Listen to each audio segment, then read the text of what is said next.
ஆனால் தமிழக வெற்றி கழகத்தால் 41 பேர் உயிரிழந்த சூழ்நிலையில் அந்த கட்சியிலேருந்து முக்கிய நிர்வாகிகள் யாரும் போகல, அந்த மாவட்டத்திலேருந்து யாரும் போகல. ஆனால் இவங்க அந்த அமௌண்ட்டை வந்து ஆர்டிஜிஎஸ் மூலிமா அவங்க பேங்க்குக்கு அனுப்பியிருக்காங்க. எப்படி பார்க்குறீங்க ஐயா? எப்படி பார்க்குறது? அவங்க மெத்தட் அது.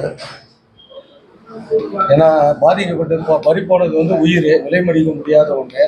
அதை நேரில் போய் சந்திச்சு இல்லைன்னா எதனா ஒரு இடத்துக்கு வர வச்சாச்சு அவங்க இது பண்ணிருக்கலாம். இதெல்லாம் நீங்கள் அவரை கேட்கணும். என்னன்னு போகிறதுக்கு நான் என்ன பண்ணுவேன்? இந்த மாதிரி அரசியல் வந்து நீங்க சீனியர் தலைவர் இந்த மாதிரி அரசியல் பண்றதை பாக்குறப்போ நீங்க உங்களுடைய கருத்து என்னன்றதுதான்? என்னுடைய கருத்து இதுதான். அவங்க கட்சிக்கு எது செய்து நல்லா இருக்கும், எது வின்னிங் சான்ஸ் கொடுக்குறது அவங்க டிசைட் பண்ண வேண்டியது. இப்போ அவங்க இந்த ஒரு அந்த 41 ரூபாய் செத்து போயிட்டா எல்லாரும் அவர் மேலே தான் சார்ஜ் பண்ணுறாங்க. அவர் தான் அதுக்கு பதில் கொடுக்கணும். அந்த அவரும் பதில் கொடுக்குறதா இன்றைக்கி எல்லா வழியும் வெளியில் வராமல் உட்காந்துக்கிட்டு இருக்காரு. அது எந்த அளவுக்கு அவருக்கு பலன் கொடுக்கணும் எனக்கு தெரியல. ஏன்னா லேட்டாக ஆறுன கஞ்சின்னு சொல்லுவான் ஊரில், அது மாதிரி போயிடும். அதுக்குள்ளே அவங்களுக்கே மனம் தெரிஞ்சிடும், அதுக்குள்ள துக்கத்தை மறந்துடுவாங்க. இப்படி பல பிரச்சனைகள் இருக்கு. அது எல்லாம் எண்ணி பார்க்கக்கூடிய அரசியல் சாதுரியம் அவர் இருக்கான்னு எனக்கு தெரியாது. ஒரு கட்சியை நடத்துவது என்பது சாதாரணமானதல்ல.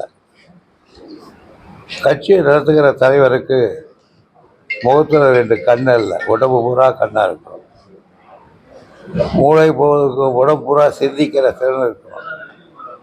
காரணம், பல்வேறு குணங்களை கொண்ட பல்வேறு தொழில் செய்கிற பல்வேறு விதமான மனிதர்களை அடக்கியது ஒரு கட்சி. எல்லாரையும் ஒன்று சேர்த்து அதை அழைச்சிக்கிட்டு போகிற திறமை அந்த எந்த கட்சிக்கு இருக்கிறதோ அந்த கட்சி வெற்றி பெறும், செழிப்பாக இருக்கும். அது இல்லாத கட்சி கொஞ்ச காலத்தில் இல்லாமல் போயிடும். மீண்டும் தனது சுற்றுப்பயணத்தை விஜய் அறிவிச்சிருக்காரு. விஜய் தான் மீண்டும் அறிவிச்சிருக்காரு சுற்றுப்பயணத்தை. மீண்டும் அவர் சுற்றுப்பயணத்தை வந்து தமிழகம் முழுவதும் போறதுக்கான அறிவிப்பு வந்து அறிவிச்சிருக்காரு.